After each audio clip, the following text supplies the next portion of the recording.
안녕하십니까. 저는 선원비 요양병원 신경과 김기주입니다. 오늘은 코로나19와 스페인 독감에 대해서 이야기해보고자 합니다.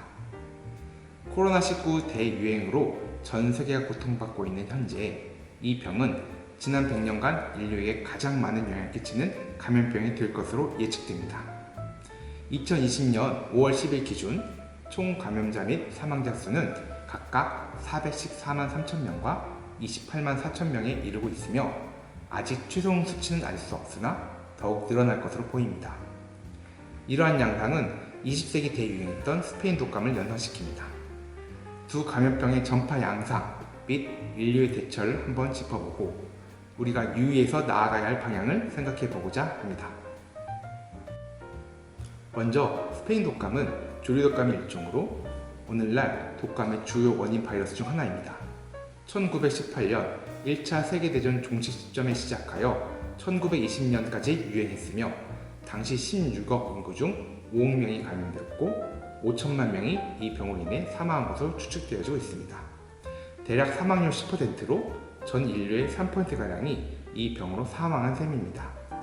이는 1차 세계대전 사망자 수 1,500만 명 및 당시 한반도 전체 인구 1,678만 명과 비교하면 그 피해 규모를 짐작할 수 있습니다. 스페인 독감 당시에는 당연히 현재와 같은 진단키트도 없었고 치료제도 없었습니다. 또한 열악하고 부족한 의료시설과 공공보건시설, 1919년과 비교하여 11% 정도의 소득 수준 등을 감안하면 현 시점과 비교도 할 수 없는 시절이었습니다. 취할 수 있는 대처는 사회적 거리두기, 현재보다 더욱 제한된 보존치료 외에는 마땅치 않았습니다.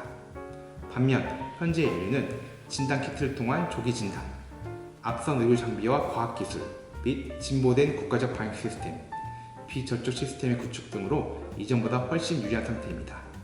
그러나 더 불리한 점도 있는데요. 세계화 및 높아진 인구 밀도로 인해 세계적 및 지역 내 확산 속도가 높다는 점입니다. 특히나 개발도상국의 경우 진단키트 및 각종 의료 인프라와 의료 접근성의 부족, 경제적 문제로 인한 락다운 및 사회적 거리두기 유지의 어려움, 이에 대한 국가적 지원책 미비 등으로 인하여 선진국에 비해 더 많은 확진자와 사망자가 예측되며 상당수 국가들이 집단 면역으로 갈 것으로 보입니다. 결국 많은 환자가 발생함에 따라 더 높은 확률로 위험한 변이가 생길 가능성이 있습니다. 과거 스페인 독감의 경험을 통해 염두에 두어야 할 점은 무엇일까요? 바로 유전자 변이에 의한 더욱 강력한 바이러스, 그로 인한 2차 파동의 가능성입니다. 앞서 말했듯이 스페인 독감 피해도 2차 파동 때 더욱 컸으며 그 시기도 1919년 후반이었습니다. 과거 스페인 독감 대유행은 세계 경기를 악화시켰고 그 여파로 공산주의 사상이 세계적으로 퍼지는 원인이 되기도 하였습니다. 스페인 독감 유행 당시 기면뇌염이라는 병도 유행하였는데 일부 연구에서는 스페인 독감을 그 원인으로 판단하고 있습니다. 기면뇌염으로 50만 명 이상 사망하였으며 뇌염 후 파킨슨 증상, 안근마비, 반사회성 인격장애, 망상 등의 증상이 동반되기도 하였습니다. 나치 독일 총통 히틀러도 이 병을 앓았고 파킨슨 증상, 안근마비 등의 증상이 있었을 거라는 연구들도 다수 있습니다. 히틀러의 강박, 집착, 분노와 잔인함의 원인으로 설명하기도 합니다.